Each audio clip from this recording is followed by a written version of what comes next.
The job posting said they needed someone to patrol the logging roads at night. What it did not say was why the last 3 people who took the position all quit within a week. I am 32 years old, and I have worked security jobs across California for the better part of a decade. I thought I had seen everything.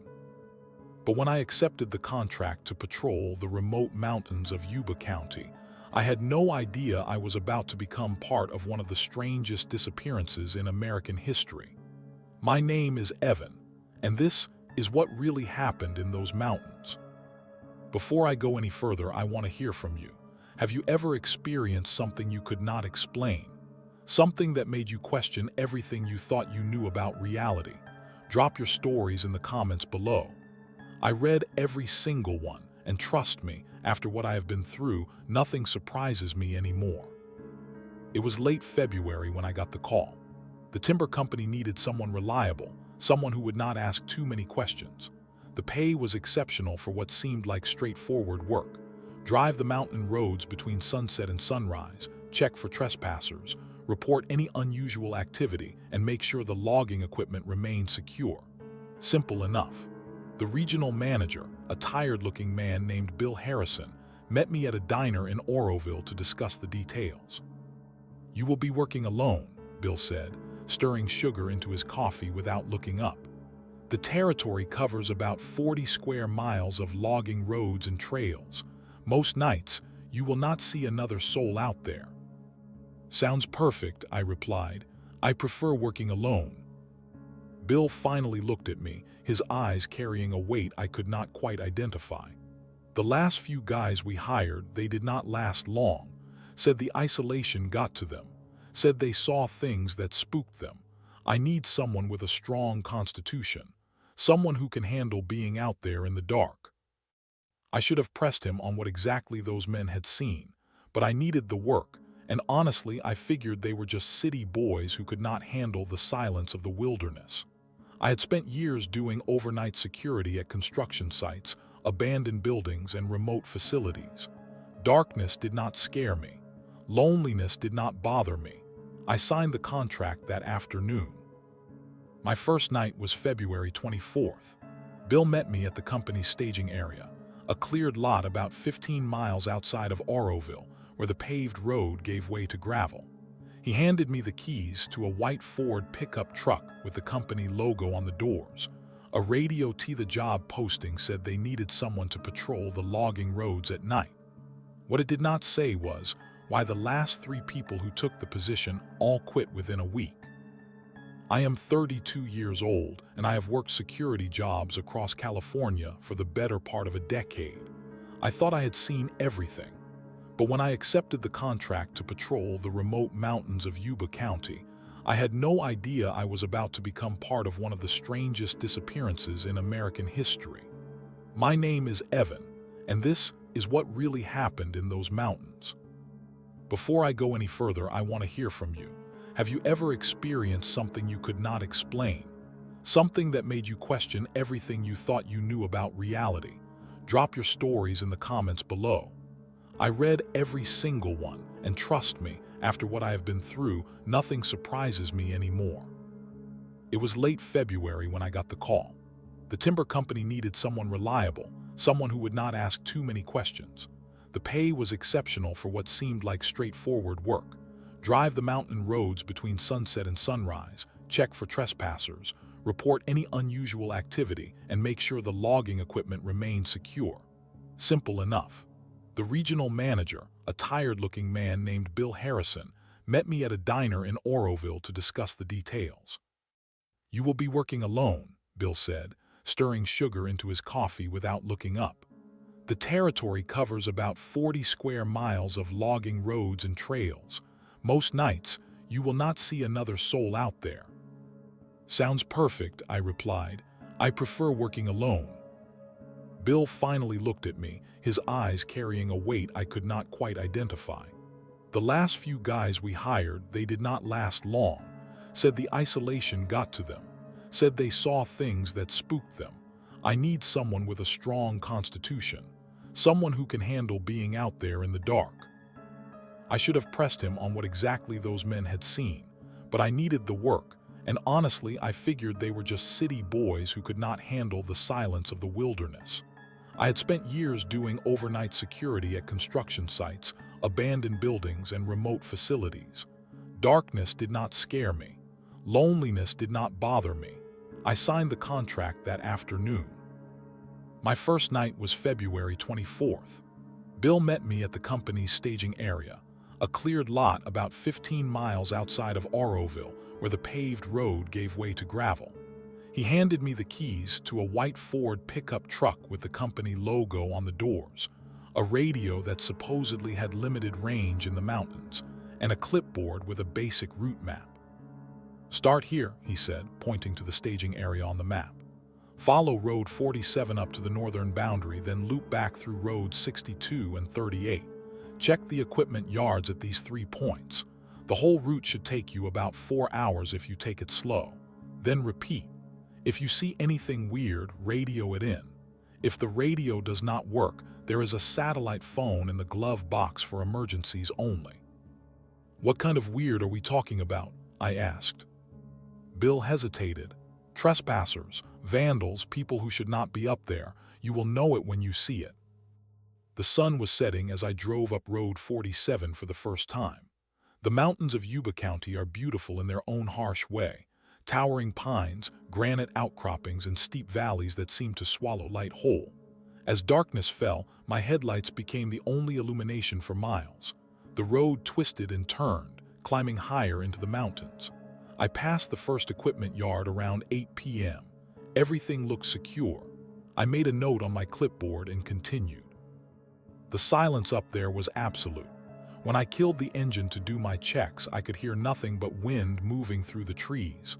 No cars, no planes overhead, no distant voices, just wind and darkness. It was peaceful in a way that most people never experience. I understood why the isolation might unnerve some people, but to me, it felt like freedom. I completed my first patrol loop without incident, then my second. By 2 a.m., I was feeling confident, maybe even a little bored. I stopped at a wide spot in the road to pour coffee from my thermos and check my phone. No signal, as expected. I was about to start my third loop when I noticed something odd. There were tire tracks in the dirt that had not been there on my previous pass.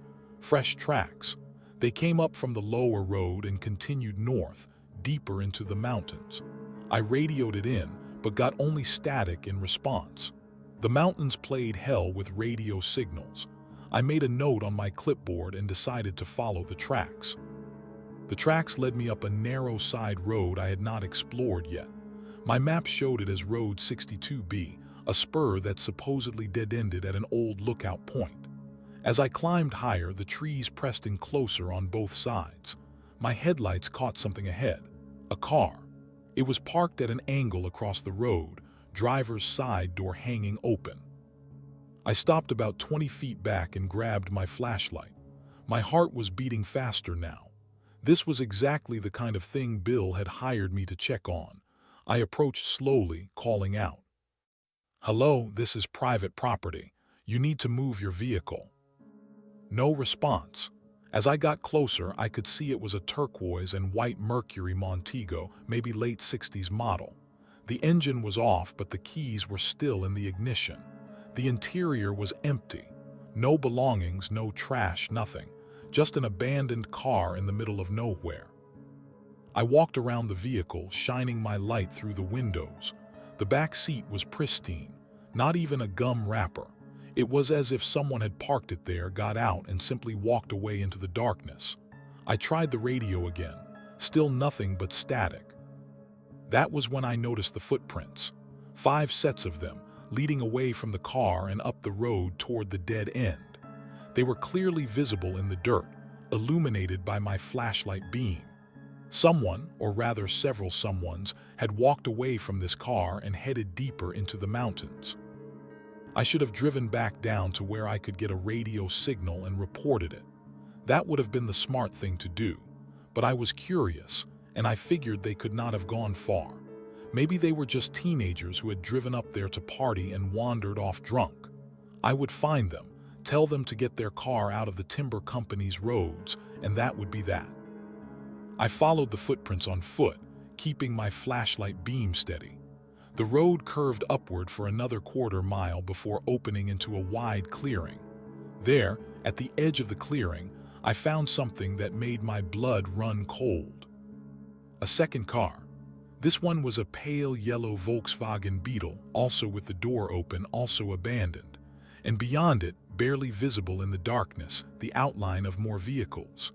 I counted 4 more cars in total, all parked at odd angles, all with their doors open, all empty. 6 vehicles, 6 sets of tire tracks, and leading away from them, multiple sets of footprints, all heading in the same direction, toward the northern edge of the clearing where the forest grew thick and dark. I stood there in the cold mountain air, trying to make sense of what I was seeing. This was not kids out partying. This was something else entirely. Something wrong. The way the cars were positioned, the doors all hanging open like the occupants had gotten out in a hurry, the footprints all leading in the same direction as if the people had been following something or someone. I pulled out the satellite phone and dialed the emergency number Bill had given me. It rang 4 times before he answered, his voice thick with sleep. "Bill, it is Evan. I found something up here. Multiple abandoned vehicles on Road 62B, at least 6 of them. No sign of the owners." There was a long pause on the other end. "Where exactly are you?"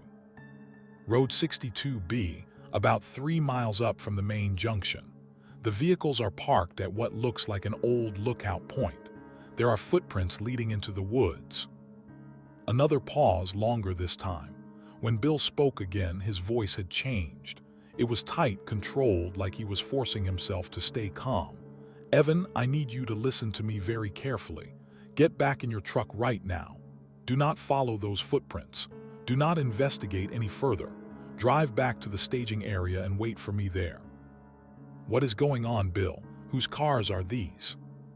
"Just do what I said. Get out of there now." The line went dead. I stood there in the darkness, the satellite phone still pressed to my ear, trying to understand the fear I had heard in Bill's voice. He knew something. Something he had not told me. I looked at the line of abandoned vehicles, their open doors like mouths frozen in silent screams, and then at the footprints disappearing into the black wall of trees. Every instinct I had told me to do exactly what Bill said. Get in my truck and drive away. But I could not shake the feeling that something terrible had happened here, and that whatever it was might still be happening. If there were people out there in the woods, hurt or lost or worse, I could not just abandon them. I made a decision that I would come to regret. I followed the footprints. The trail led into a dense section of forest where the trees grew so close together that my flashlight beam could barely penetrate 20 feet ahead.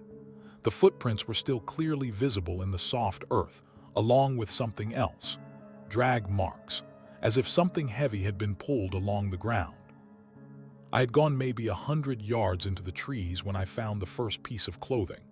It was a shoe, a brown leather dress shoe, lying on its side in the middle of the trail. A few feet beyond it, I found its match. Then a jacket, neatly folded and placed on a fallen log as if someone had stopped to rest and decided they did not need it anymore. This was wrong. Everything about this was wrong. People do not abandon their shoes and clothes in the middle of a freezing forest at night. The temperature had dropped below 40 degrees. Without proper clothing, someone could develop hypothermia in hours. I kept moving and the trail of belongings continued. A watch, a wallet still containing cash and credit cards, a pair of glasses. Each item was placed carefully, deliberately, not dropped or discarded in panic, but set down as if the owner had decided they no longer needed these things. The footprints began to change. They became erratic, sometimes veering off the trail before returning to it. In some places, it looked like the people had been running. In others, they appeared to have stopped and stood in one spot for a long time, their prints deep and overlapping. I had been following the trail for maybe 20 minutes when I heard it, a sound that did not belong in these mountains. It was a low humming, almost musical, like someone was playing a note on an organ far away. It seemed to come from everywhere and nowhere at once, reverberating through the trees. I froze, my flashlight beam trembling slightly as I swept it across the darkness ahead. The humming continued for maybe 30 seconds, then stopped as abruptly as it had begun. In the silence that followed, I became aware of another sound. Footsteps. Multiple sets of footsteps, moving through the forest ahead of me. "Hello," I called out. "I am with the timber company. Are you okay? Do you need help?" The footsteps stopped. For a moment there was nothing but silence. Then, from somewhere in the darkness ahead, I heard a voice. It was distant, muffled, but unmistakably human. "Help us." The words sent a chill down my spine. Not because of what was said, but because of how it was said. The voice was flat, emotionless, like someone reading words off a card without understanding their meaning. "Where are you?" I shouted. "Keep talking so I can find you." "Help us," the voice repeated, exactly the same intonation, the same flat delivery. Then another voice joined it, saying the same words. Then another. Within seconds, there were 5 or 6 voices, all saying "help us" in that same dead monotone, all coming from different directions. I realized with growing horror that I was surrounded. Whatever was out there in the darkness, it was not people asking for help. It was something else. Something that knew human words but did not understand human emotion. I ran. I do not care how that sounds.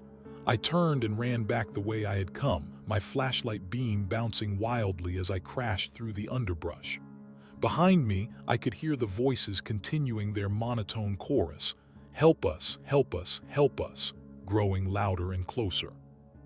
I burst out of the tree line back into the clearing where the vehicles were parked. My truck was still there, exactly where I had left it, the headlights cutting through the darkness. I sprinted toward it, fumbling for my keys. As I reached the driver's side door, I made the mistake of looking back. They were standing at the edge of the clearing, 5 figures barely visible in the darkness beyond my headlights. They were not moving, just standing there in a line, watching me. Even from a distance, I could see that something was wrong with the way they stood. Too still, too perfect, like mannequins arranged by an artist. I threw myself into the truck, locked the doors, and gunned the engine. As I spun the truck around and accelerated down the mountain road, I caught a glimpse of the figures in my rearview mirror. They had not moved. They just stood there, watching, until the curve of the road took them out of sight. I drove down that mountain faster than I have ever driven in my life. I did not slow down until I reached the staging area where Bill was waiting for me, his own truck idling in the lot. He took one look at my face and knew I had not followed his instructions. "You went into the woods," he said. It was not a question. I nodded, still trying to catch my breath. There were voices, people calling for help, but they were not people, Bill. I do not know what they were, but they were not people. Bill closed his eyes and leaned against his truck. "God damn it, I told you to stay away from there." "What is going on? What are those things up there?" "Get in my truck," Bill said. "We need to talk, and we need to do it somewhere other than here." We drove to an all-night diner in Oroville. It was almost 4 a.m., and the place was empty except for a tired waitress and a trucker nursing a cup of coffee at the counter. We took a booth in the back, and Bill ordered coffee for both of us. He did not speak until after the waitress had brought our cups and returned to the counter. "What I am about to tell you does not leave this booth," Bill began. "I could lose my job just for talking about it. Hell, I could lose a lot more than that." "I am listening." Bill took a long sip of his coffee, gathering his thoughts. In February of 1978, 5 men disappeared in those mountains. Their names were Jack, Bill, Ted, Jack, and Gary. They were from Yuba City, all of them with developmental disabilities, all of them part of a local basketball team. They drove up to Chico to watch a game, and on their way home, they disappeared. I felt my blood run cold. The cars, those were their cars. "No," Bill said. Their car was found abandoned on a different road, miles from where you were tonight. But what you found up there, that is where the search teams focused their efforts. That clearing, those logging roads, that whole area was crawling with search and rescue for months. Did they ever find the men? Bill nodded slowly. 4 of them. Ted's body was found in June, 19 miles from where the car was abandoned. He was in a Forest Service trailer, surrounded by canned food he had not opened, propane he had not used. He had essentially starved and frozen to death even though he had everything he needed to survive right there with him.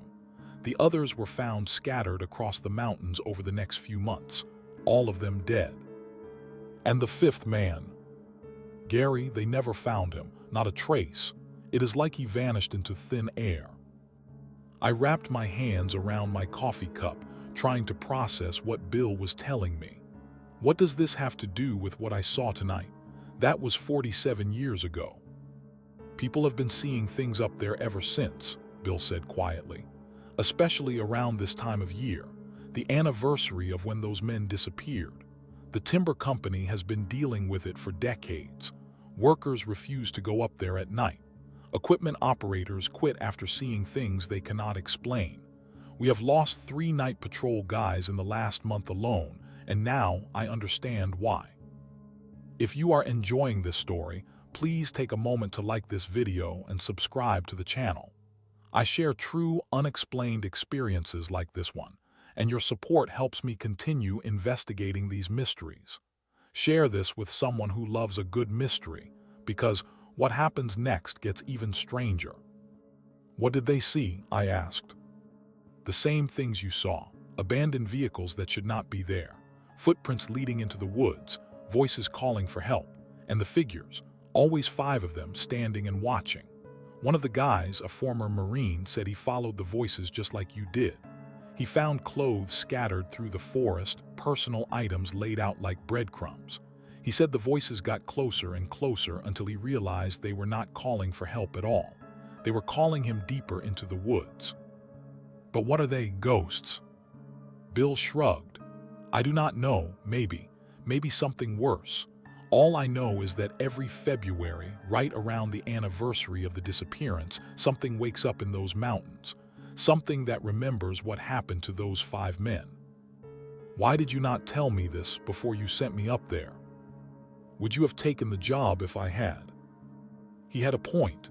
I sat back in the booth, watching the sun begin to rise through the diner's windows. I cannot go back up there, Bill, not at night, not alone. I understand.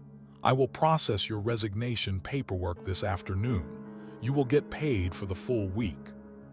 But I did not resign. Not yet. Maybe it was pride. Maybe it was the money. Or maybe it was something else, something I could not quite name. A feeling that if I walked away now, I would never understand what had really happened to those 5 men. What was still happening to them if Bill was to be believed. I will do it, I said, but I need to know everything. Everything you know about that night in 1978, everything the other patrol guys saw, everything. Bill studied my face for a long moment. You sure about this? No, but I am going to do it anyway. Over the next several hours, Bill told me everything he knew about what the media had come to call the Yuba County 5. 5 men, all with developmental disabilities, all friends, had driven to Chico on February 24, 1978 to watch their local basketball team play. After the game, they started the drive home. They should have taken Highway 70 directly back to Yuba City. Instead, their car was found abandoned on a mountain road 50 miles in the wrong direction, in an area none of them had any reason to be. The car, a turquoise and white Mercury Montego, was in perfect working condition. The keys were gone, but there was no sign of a struggle. The men's families confirmed that all 5 had been excited about attending a basketball game the next day. They had every reason to go straight home, yet somehow, they ended up deep in the Plumas National Forest, on roads that would have required them to drive for hours in the opposite direction. Search teams scoured the area for weeks. In June, 4 months after the disappearance, they found Ted's body in a Forest Service trailer about 19 miles from the abandoned car. The trailer had been well stocked with supplies. There were canned goods, a working propane heater, blankets, everything he needed to survive. Yet Ted had died of a combination of hypothermia and starvation. The cans had not been opened.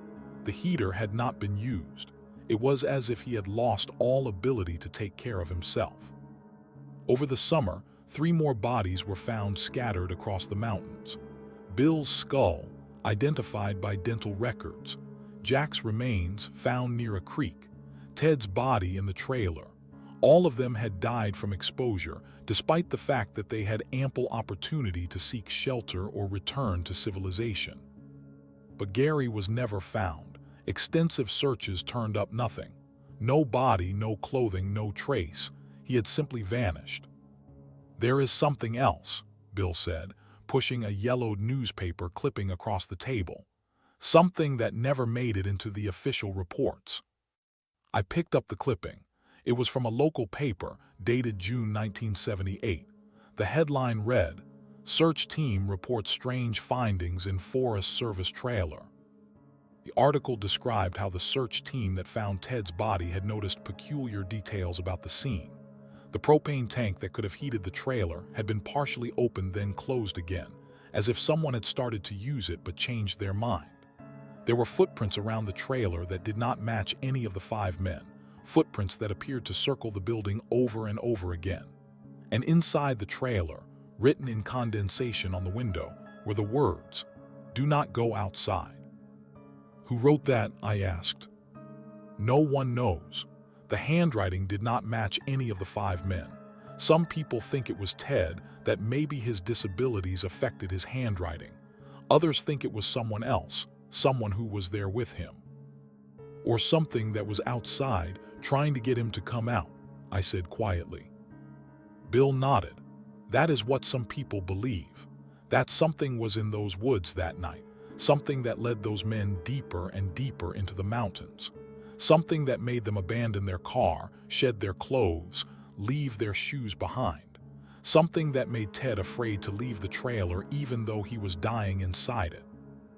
I spent the rest of that day sleeping in a motel in Oroville. When I woke up around 3 p.m., I lay in bed staring at the ceiling, trying to decide what to do. The smart thing would be to collect my pay and leave. But I kept thinking about those 5 men, about Gary who was never found, about Ted dying in that trailer too, afraid to even light the heater. What had they seen in those mountains? What had scared them so badly that they drove 50 miles in the wrong direction? What had made them leave their car and walk into the wilderness on one of the coldest nights of the year? I needed to know. More than that, I felt like I owed it to them somehow. 5 men had walked into those mountains and never came back, not really. Their bodies had been found, but the truth about what happened to them had died with them. Except it had not died. It was still up there, still replaying the same terrible events every February, still calling out in their voices, still standing at the edge of clearings watching. I called Bill around 5 p.m. "I am going back up tonight, but I need something from you first." "What?" "I need copies of everything related to the original disappearance. Maps, search reports, witness statements, everything you can get your hands on. And I need to know the exact locations where each of the bodies were found." Bill was quiet for a moment. "You think you can figure out what happened after 47 years?" "I do not know, but I have to try." He met me at the staging area at sunset with a folder full of photocopied documents, maps with red circles marking body locations, typed reports from search teams, interview transcripts with the families. I sat in my truck cab with a flashlight, reading through everything as darkness fell around me. A pattern began to emerge. All 4 of the bodies that had been found were located along a rough line that stretched northeast from the abandoned car. It was as if the men had been following something, or being led somewhere. The distances between each location varied wildly. The first body had been found only a few miles from the car. The last one, Ted in the trailer, had been 19 miles away. If they had been walking, It would have taken them the entire night and well into the next day to cover that distance. But there were problems with the walking theory. For one thing, several of the men had physical disabilities that would have made such a trek extremely difficult. For another, search teams had found their shoes and clothing scattered along the route, which meant they had been walking barefoot through snow and freezing temperatures. No rational person would do that. Unless they were not rational anymore. Unless something had happened to them that night that broke their ability to think clearly. I checked my watch, 7:30 p.m., time to start my patrol. I followed the standard route for the first 2 hours, checking equipment yards and making notes on my clipboard. Everything was quiet. No fresh tire tracks, no signs of trespassers. The mountains were peaceful under a clear sky full of stars. Around 9:30 p.m., I made a decision. I turned onto Road 62B, the same road where I had found the abandoned vehicles the night before. The clearing was empty. No cars, no footprints, just bare dirt and gravel gleaming in my headlights. I got out of the truck and walked to where the vehicles had been parked. I could still see the faint impressions of tire tracks in the dirt, but they were shallow, almost erased. And the footprints I had followed into the woods were gone completely, as if they had never existed. I stood there in the cold night air, starting to doubt my own memory. Had I imagined it all? No. No, I had seen those vehicles, followed those footprints, heard those voices. It had been real. I got back in my truck and continued north, following the route that connected the locations where the bodies had been found. According to the maps, the first location was about 3 miles up Road 47, near a small creek that fed into a larger river system. I found the spot easily enough. The creek burbled quietly beside the road, and I could see where search teams had marked trees with orange spray paint, probably to denote the search grid. I got out and walked down to the creek bank. That was when I noticed the smell. It was subtle at first, almost sweet, like flowers blooming in the wrong season. I followed it downstream, my flashlight beam dancing across the water. After about 50 yards, I found the source. Shoes, dozens of pairs of shoes arranged in neat rows along the creek bank. Dress shoes, sneakers, boots, all different sizes and styles. They were old, water-damaged, covered in moss and mud. But someone or something had placed them there deliberately, lined them up like soldiers standing at attention. I felt my heart hammering in my chest. This was not random. This was not natural. Someone had collected these shoes and arranged them here. But why and who? I was backing away from the creek, my flashlight still trained on the rows of shoes, when I heard it again. The humming. That same low, musical note I had heard the night before. It seemed to come from the woods on the far side of the creek, rising and falling like a wave. I ran back to my truck, started the engine, and drove. I did not stop until I reached the next marked location on my map, the place where Jack's remains had been found. This spot was in a more remote area, accessible only by a rough trail that barely qualified as a road. I almost missed the turnoff. The trail climbed steeply through dense forest, my truck's four-wheel drive straining to maintain traction on the loose dirt and rocks. After about a mile, the trail opened into a small meadow. According to the map, this was it. This was where they had found Jack. I parked at the edge of the meadow and got out, playing my flashlight across the open space. It was quiet here, unnaturally quiet. No wind rustling the trees, no insects chirping, no animals moving through the underbrush. Just silence. In the center of the meadow, I found a circle of stones. They had not been there in 1978, I was sure of it. This was something new, or at least newer. The stones were arranged in a perfect circle about 10 feet across, and in the center of the circle someone had placed objects, personal items, a wallet, a watch, a pair of glasses, a photograph. I approached slowly, my skin crawling with the certainty that I was not alone. The objects in the stone circle were the same ones I had seen scattered in the forest the night before. Someone or something had collected them and arranged them here like offerings. I picked up the photograph. It showed 5 young men standing together, arms around each other's shoulders, all of them smiling at the camera. They were wearing basketball uniforms. On the back, written in faded ink, were 5 names: Jack, Bill, Ted, Jack, and Gary. The Yuba County 5. This photograph was from before their disappearance, probably taken at one of their basketball games. How had it gotten here? Their families would have treasured something like this. It should have been in someone's home, framed and protected, not lying in the dirt in a stone circle in the middle of nowhere. I was still holding the photograph when I heard the footsteps, multiple sets of them moving through the forest around the meadow. I spun around, my flashlight beam cutting through the darkness. Nothing, just trees and shadows. The footsteps continued, circling the meadow but never entering it. I could hear them clearly now, the crunch of boots on dead leaves and twigs. They maintained a constant distance, always moving, always just beyond the reach of my light. "Who is there?" I called out, my voice embarrassingly shaky. The footsteps stopped. In the silence that followed, I heard voices, not calling for help this time, laughing. 5 distinct voices, all laughing together, the sound echoing through the trees. It was the worst thing I had ever heard.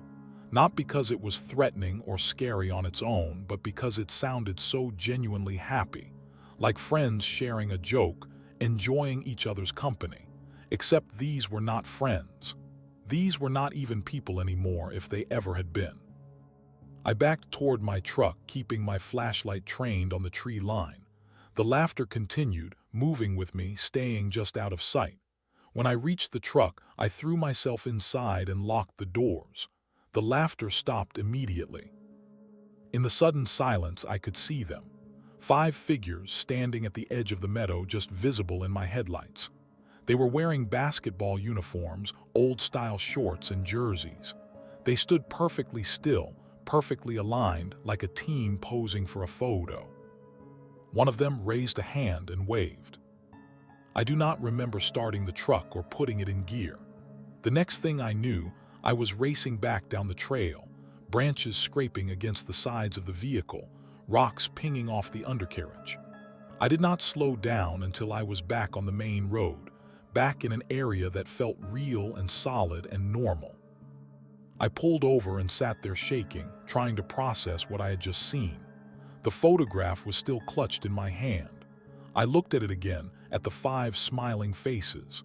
Then I looked at the back, at the names written in faded ink.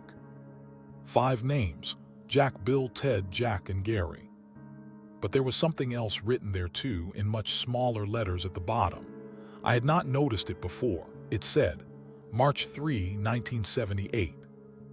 That was a week after the men had disappeared. A week after their car had been found abandoned. This photograph had been taken after they vanished. I felt like I had been punched in the gut. It was not possible. The men had been in the mountains, dying from exposure, scattered across 40 miles of wilderness. They could not have posed for a photograph. Unless they had not been alone in those mountains. Unless someone or something had been with them. Something that had taken their photograph before they died. Or after. I drove back to the staging area, my mind racing. This changed everything.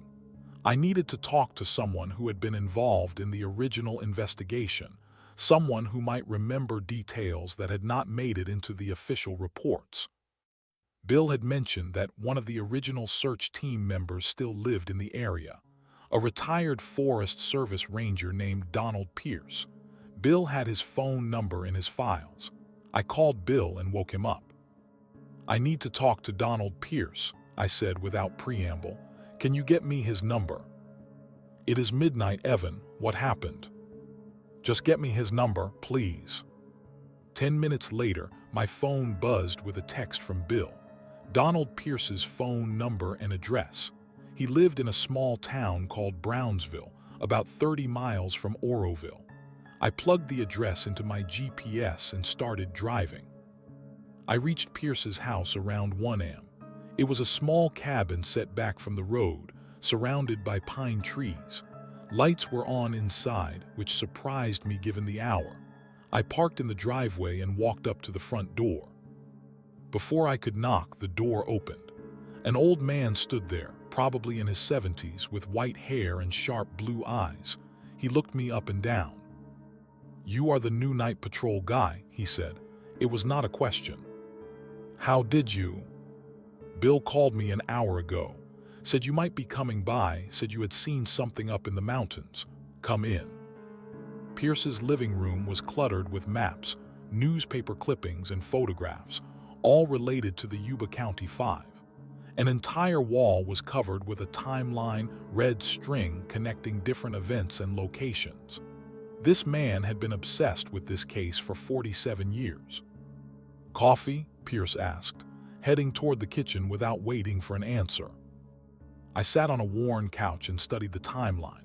It was incredibly detailed, with notations for every day of the search, every location checked, every piece of evidence found. But there were also things I had not seen in the official reports. Witness statements about strange lights in the mountains, multiple reports of people hearing voices calling for help, and notes about other disappearances, both before and after 1978, in the same general area. Pierce returned with 2 mugs of coffee and sat in a chair across from me. "Tell me what you saw." I told him everything. The abandoned vehicles, the voices, the figures at the edge of the clearing, the shoes arranged by the creek, the stone circle in the meadow, and finally the photograph. I pulled it out of my pocket and handed it to him. Pierce looked at it for a long time without speaking. When he finally looked up, there were tears in his eyes. "Where did you find this?" he asked, his voice rough. "In a stone circle, at the location where Jack was found." Pierce set the photograph on the coffee table between us and leaned back in his chair. "I knew it. God damn it. I knew there was something more to this case." "You knew about the photograph?"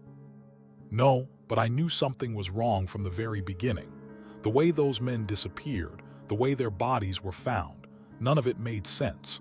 And the things the search teams reported, the things that never made it into the official investigation." He gestured at his wall of clippings and maps. "I have spent 47 years trying to understand what happened to those 5 men."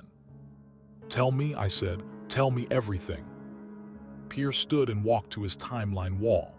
"The official story is that the men got lost, abandoned their car for unknown reasons, and died from exposure. But there are too many inconsistencies. For one thing, the car was found 50 miles from their intended route. To get there, they would have had to drive for hours in the opposite direction. These were not men prone to spontaneous decisions. They were careful, methodical. They had plans.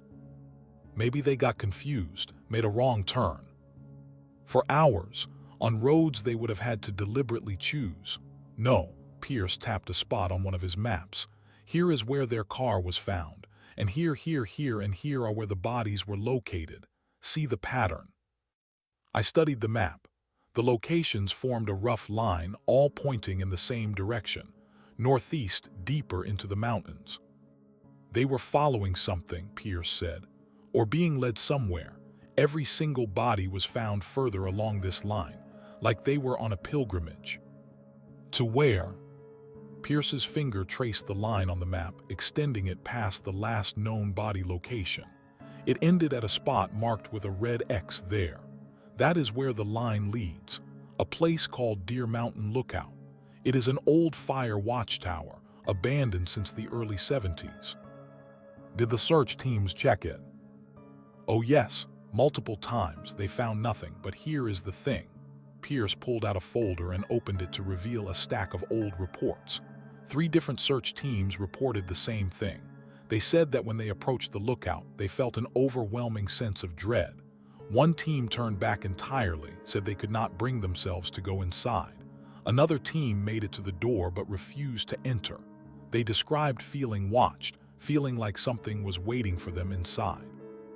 "What about the 3rd team?" "They went in, stayed for about 5 minutes, then came out and refused to talk about what they saw. 2 of them quit the search entirely the next day. The team leader filed a report saying the structure was empty and showed no signs of recent occupation. But look at this. Pierce pulled out a photograph from the file. It showed the interior of the lookout tower. The space was bare, just wooden floors and walls. But in the corner, barely visible in the shadows, something had been written on the wall in what looked like charcoal or ash. The photograph was too grainy to make out the words clearly. "What does it say?" I asked. "I do not know.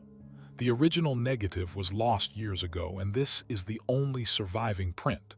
But the team leader told me, years later when he was dying of cancer, that it was a message. 5 words, written over and over again, covering the entire wall." "What were the words?" Pierce looked at me with haunted eyes. "We are still here." A chill ran down my spine. The 5 men, they made it to the lookout. That is what I believe. I think all 5 of them made it there alive. Something happened at that tower, something that separated them, scattered them across the mountains. 4 of them died trying to find their way back. And Gary was never found. Pierce nodded slowly. Because maybe he never left. Maybe he is still up there at that tower waiting. I looked at the photograph of the 5 men again. They looked so young, so full of life. It was impossible to believe that within days of this picture being taken, 4 of them would be dead and the 5th would vanish without a trace. "I need to go to the lookout," I said. "I was afraid you were going to say that." Pierce walked to a closet and pulled out a heavy jacket and a backpack. "If you are going up there, you are not going alone. I have waited 47 years for answers. I am not missing this chance." "You are coming with me." "Damn right I am. I am 73 years old, Evan. I do not have much time left, and I will be damned if I die without knowing the truth about what happened to those boys." We left at 2 a.m., taking my company truck. Pierce navigated, using maps so old they were falling apart at the folds. The road to Deer Mountain Lookout was not on any of the current timber company maps. It had been decommissioned decades ago and was barely passable. We drove in silence for the first hour, the truck bouncing and lurching over ruts and fallen branches. The forest pressed in close on both sides, the trees forming a tunnel that seemed to swallow our headlights. "Tell me about the other disappearances," I said finally, "the ones from before and after." Pierce pulled out a notebook. "Going back to the 1950s, there have been at least 12 documented disappearances in this area. People who came up here and never came back. Hikers, hunters, even other timber workers. Some of them were eventually found, usually dead from exposure. But 3 of them, like Gary, were never found at all. Do you think they are all connected?" "I know they are. Look at the dates." He showed me his notebook. Every disappearance had occurred in late February or early March, every single one. Whatever is up here, it follows a cycle. It wakes up around the same time every year. "The anniversary." "Exactly. Something happened on February 24th, 1978. Something that left a mark on these mountains. And every year around that same date, it happens again. Not always the same way, not always with the same intensity, but it happens." We reached the end of the navigable road around 3:30 a.m. The lookout was another mile up a hiking trail, too steep and overgrown for the truck to manage. We would have to go on foot. Pierce shouldered his backpack and I grabbed my flashlight and the satellite phone. The trail was barely visible, overgrown with brush and blocked in places by fallen trees. We climbed in silence, saving our breath for the steep grade. The forest was different here. The trees were older, more twisted. They grew at odd angles as if trying to lean away from something. And there were no sounds. No birds, no insects, no small animals rustling in the underbrush. Just our footsteps and our breathing. We had been climbing for about 30 minutes when Pierce stopped suddenly. "Do you hear that?" I listened. At first I heard nothing. Then faintly I caught it. The humming. That same low, musical note I had heard before coming from somewhere ahead of us. "It has started," Pierce whispered. "We are close now." We continued climbing, and the humming grew louder. It was not unpleasant exactly. It was almost beautiful in a strange way, like a chorus singing a single sustained note. But there was something wrong about it, something that made my teeth ache and my skin crawl. The trail opened into a clearing, and there it was, Deer Mountain Lookout. The structure was smaller than I had expected, just a single room perched on tall wooden stilts. A ladder led up to a door on the side. The whole thing was in poor condition, the wood weathered and gray, the windows broken or missing entirely. The humming was coming from the tower. Pierce and I stood at the edge of the clearing, neither of us moving. The humming continued, rising and falling, never quite resolving into a melody. In the beam of my flashlight, I could see that the door at the top of the ladder was open, swinging slightly in a breeze I could not feel. "We have to go up there," Pierce said, but he did not move. "I know." We stood there for another minute, gathering our courage. Finally, Pierce started forward and I followed. The ladder was rickety, the wood soft with rot in places. I tested each rung carefully before putting my weight on it. Pierce climbed ahead of me, moving slowly but steadily. When we reached the top, Pierce paused at the open door. He shone his flashlight inside and I heard him gasp. "What is it?" I called up. "You need to see this." I climbed the last few rungs and pulled myself up next to Pierce. He was right. I needed to see it to believe it. The interior of the lookout was not empty.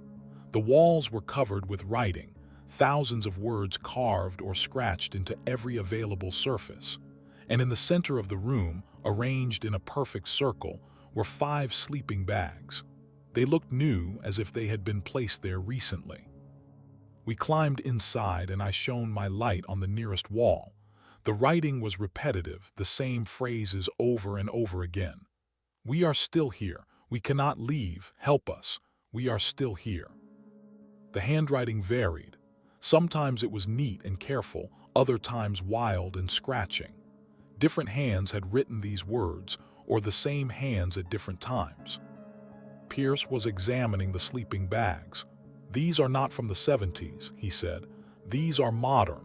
Someone has been here recently." That was when I noticed the photographs. They were pinned to the wall in a neat row right at eye level. I counted them. 5 photographs, all showing the same 5 men. The Yuba County 5. But these were not old photographs. These were recent, taken with a modern camera or phone. In each photograph, the 5 men were standing in different locations in the forest. Always together, always in the same poses, always staring at the camera. But there was something wrong with their faces. They were too pale, too smooth, like wax figures or masks. "Pierce," I said quietly, "look at these." He came over and studied the photographs. I watched the color drain from his face. "That is not possible. Those men are dead. They have been dead for 47 years. "Then who is in these photographs?" Before Pierce could answer, the humming stopped. The sudden silence was almost painful after the constant drone. In that silence, we heard a new sound, footsteps on the ladder below us. Someone was climbing up to the lookout. Pierce and I moved to the door, looking down. In the darkness below, I could see figures moving. 5 of them, climbing the ladder in single file. They moved in perfect synchronization, each one reaching for the next rung at exactly the same moment. "We need to leave," Pierce said, his voice tight with fear. "Now." But there was only one way down, and it was blocked. The figures were already halfway up the ladder. We were trapped. I looked around the room frantically, searching for another exit. There was a window on the far side, but it was a 15-foot drop to the ground. We might survive the fall, but we would likely break something. The first figure reached the top of the ladder. It pulled itself onto the platform outside the door and stood there, silhouetted against the darkness.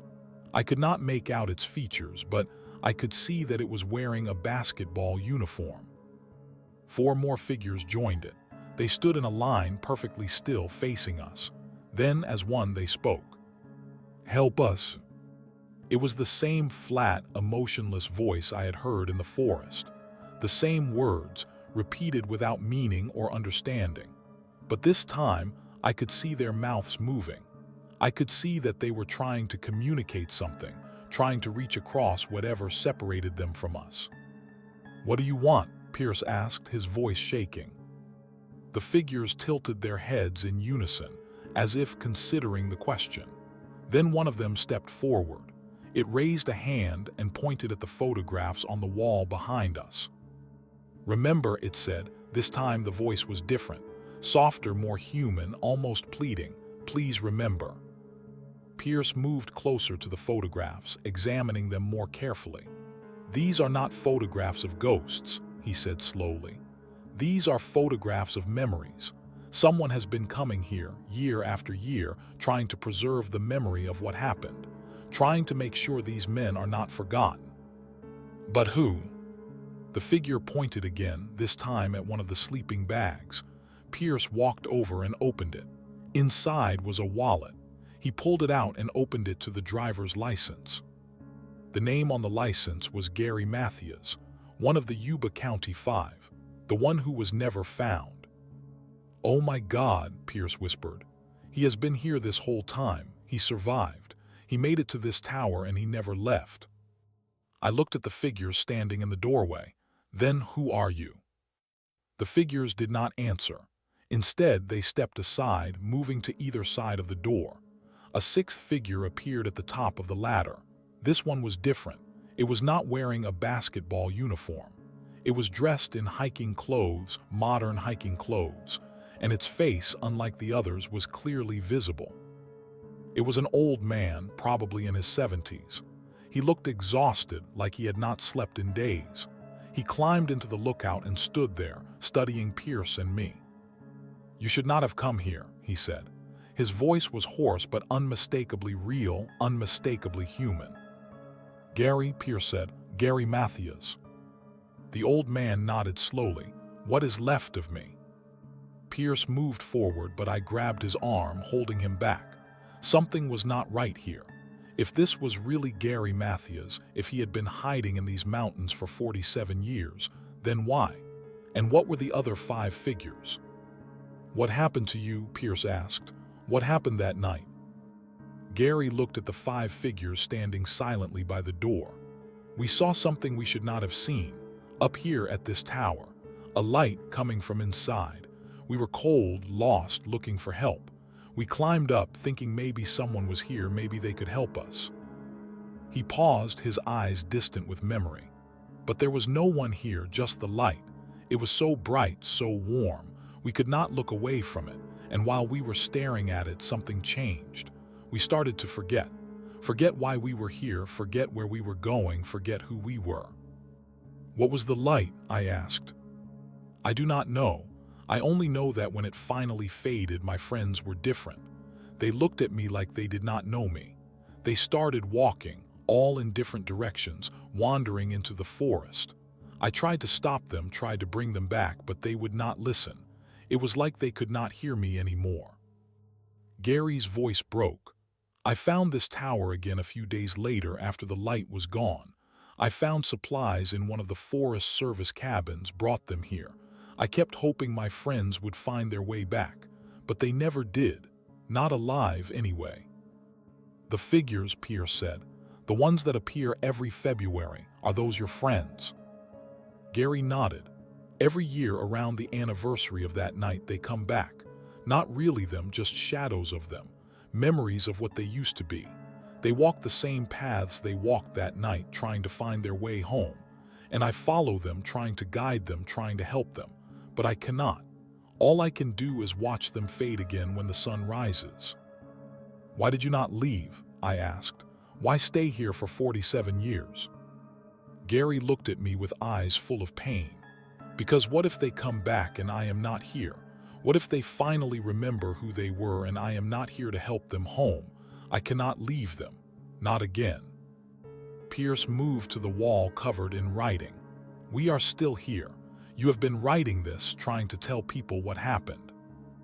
I have been trying to tell anyone who will listen, but no one hears. They come up here, they see things, they run away.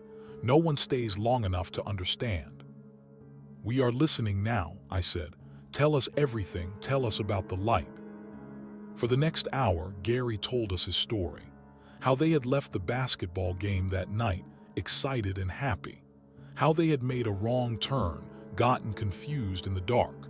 How they had seen the light from the lookout tower and thought it might be help. He described the light in terms that barely made sense. It was not just bright, he said. It was alive somehow. It moved and shifted, and when you looked at it, it looked back. It did not just illuminate the room. It illuminated your mind, reaching in and rearranging things, taking away memories and leaving only fragments. His friends had wandered out into the darkness, shedding their clothes and belongings as they went, as if those items no longer had meaning to them. Gary had tried to follow, had tried to keep them together, but they had scattered in different directions. By the time dawn broke, he had lost them all. He had found Ted days later, holed up in the Forest Service trailer, but Ted had not recognized him. Ted had been terrified of something outside, refused to leave, refused to eat, just sat there staring at the walls until he died. Gary had searched for the others, found their bodies one by one over the months that followed. But he could not bring himself to leave the mountains, could not abandon the place where his friends had died. So he stayed, year after year, watching their shadows return every February, hoping that somehow he could set them right. The photographs, Pierce said, gesturing to the ones pinned to the wall. You have been taking those. Gary nodded. I need to remember what they looked like. Every year I forget a little more. The light is still here, still in this tower, still eating away at my memory. So I take the photographs, write the words on the walls, anything to help me remember.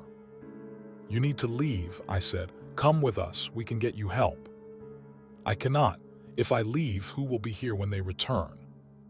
They are not your friends anymore, Gary. They are just echoes, shadows. Your real friends are gone. I know, Gary said quietly, but I cannot leave them, not even their shadows. Pierce and I exchanged glances. We could not force this man to leave, not after 47 years. But we could not leave him here alone either. Then let us help you, Pierce said. Let us document this. Let us tell your story so people know what happened, so your friends are remembered properly. Gary considered this for a long moment. Finally, he nodded. All right, but you need to do it before sunrise. When the sun comes up, the shadows fade, and the light grows stronger. You do not want to be here when that happens. We spent the next 2 hours documenting everything. Pierce took photographs of the writing on the walls, the sleeping bags, the personal items Gary had collected over the years. I recorded video on my phone, interviewing Gary about every detail he could remember. The 5 figures remained standing by the door, silent and motionless. Occasionally, one of them would tilt its head or shift its weight, tiny movements that made them seem almost human. But they never spoke again, never came closer. As dawn began to lighten the sky, the figures started to fade. It was subtle at first, just a slight translucence around their edges. But gradually, they became less solid, less real, until they were little more than suggestions of shapes in the dim light. Gary watched them go with an expression of profound sadness. Every year the same thing. They come back, they try to communicate, and then they fade. And every year I hope it will be different, but it never is. Come with us, Pierce said again. Please, you have done enough. You have stayed here longer than anyone could ever expect. It is time to come home. For a moment I thought Gary might agree. He looked at Pierce, at me, at the brightening sky outside. Then he looked at the 5 fading shadows by the door. I cannot, he said simply. This is my home now. This is where I belong. We left the lookout as the sun rose. Gary did not come with us. He stood at the top of the ladder, watching us descend, watching us walk away across the clearing. When I looked back from the tree line, he was still standing there, a solitary figure silhouetted against the dawn sky. Pierce and I did not speak as we hiked back down to the truck. We were both processing what we had learned, what we had witnessed. By the time we reached the vehicle, the sun was fully up, and the mountains looked peaceful and ordinary in the morning light. "What do we do now?" I asked as we drove back toward civilization. "We tell the story," Pierce said. "We document what we saw. We make sure people know what really happened to those 5 men. Will anyone believe us? Does it matter? We know the truth. Gary knows the truth. That has to be enough." I drove Pierce back to his house and then continued to the staging area to return the truck. Bill was waiting for me there, looking anxious. "You were supposed to check in 4 hours ago," he said. "I was about to send someone up to look for you." "I found him, Bill. I found Gary Matthews." Bill stared at me. "That is not possible. Gary has been missing for 47 years. He has been living in the mountains this whole time. At the lookout tower, Pierce and I talked to him. He is alive, Bill." I told Bill everything, showed him the photos and videos on my phone. He listened in silence, his expression unreadable. When I finished, he sat down heavily on the tailgate of his truck. "This is going to cause problems. The families, the media, the authorities, everyone is going to want answers. Gary does not want to leave. He says he needs to stay there." "Then we leave him there," Bill said quietly. "We do not tell anyone. We keep this between us." "We cannot do that. People have a right to know." "Know what?" "That a man who has been missing for nearly half a century is living like a hermit in the mountains and refuses to come home. That he is guarding the ghosts of his dead friends. They will say he is crazy. They will force him into a psychiatric facility. Is that what you want?" I thought about Gary, standing at the top of that lookout tower, watching over his friends even after death. He had made his choice. He had stayed there for 47 years because he felt it was his duty, his purpose. Who was I to take that away from him? "What do we do?" I asked. "We do nothing. We let him be. If he wants to spend the rest of his life up there, that is his choice." I wanted to argue, wanted to say that we had a responsibility to tell someone.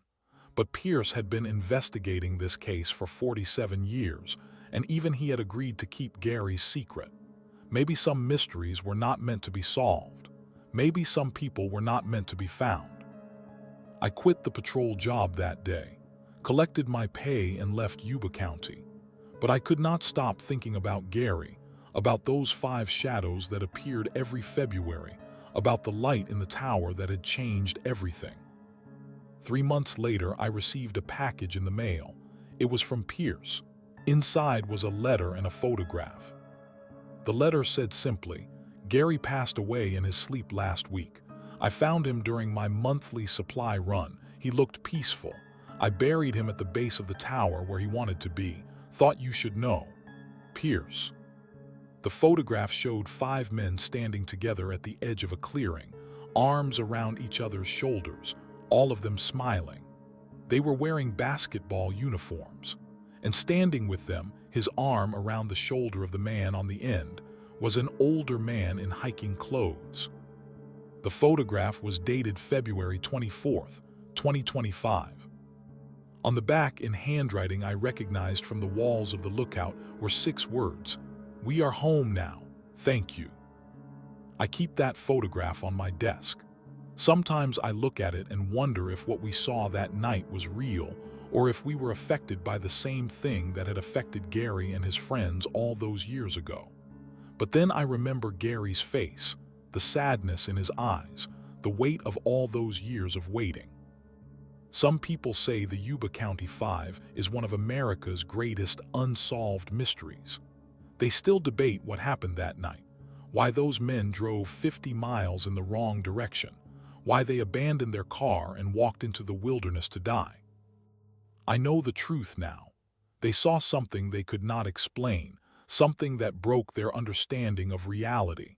And Gary spent the rest of his life trying to fix what had been broken, trying to bring his friends home. In the end, maybe he succeeded. Maybe those shadows we saw were not just echoes or memories. Maybe they were something more, waiting for Gary to join them so they could finally leave together. I do not patrol those mountains anymore, but sometimes, on February nights when I cannot sleep, I think about that lookout tower standing empty in the darkness. I think about the light that might still be waiting there, ready to change anyone who looks at it for too long. And I wonder if, somewhere in those mountains, 6 friends are finally walking home together. If this story affected you the way it affected me, please consider subscribing to this channel. Stories like these need to be told, mysteries like these need to be shared. And if you have ever experienced something unexplained in the wilderness, something that changed the way you see the world, share your story in the comments. You never know who might need to hear it. The mountains of Yuba County keep their secrets well, but every now and then they let someone glimpse the truth. I was lucky enough, or perhaps unlucky enough, to be one of those people. I will never forget the 5 men who disappeared that February night in 1978. And I will never forget the 6th man who stayed behind, who chose loyalty and love over his own freedom, who spent 47 years watching over the shadows of his friends. Some mysteries are not meant to be solved. Some people are not meant to be found, but they all deserve to be remembered. This is their story, and now it is yours too. Hats supposedly had limited range in the mountains, and a clipboard with a basic route map.